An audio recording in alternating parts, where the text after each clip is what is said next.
lấy xịt khăng hi bấy và đinh hi ta van của pi lam chú zo nín ít gì gì ngui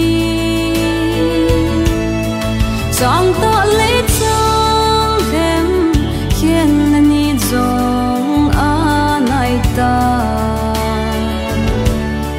chú đi tiếng lệ gì xuống mai pa về lô đình tại ta đi cô đi tu làm zo nín a khi ta hin la mi tâm pi e palo I had what lung ki hin so na ding a holun in la mi tâm pi tui pi a vol hong ta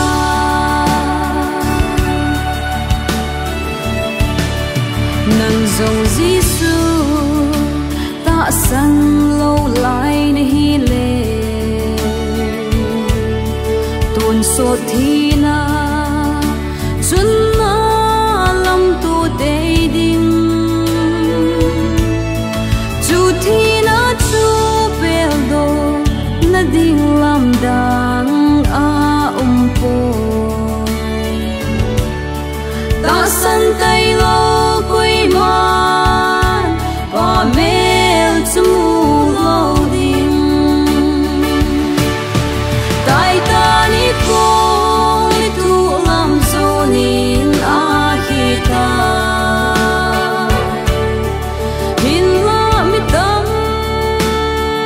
pi e palo I had what lung ki hin so na ding a holun in la mi tâm pi tui pi a vol hong ta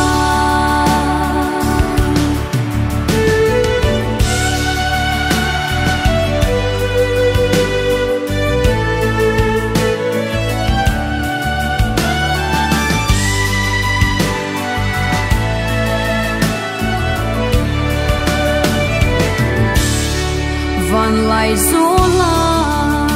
sum khôn gin tiếng lệ ta san za te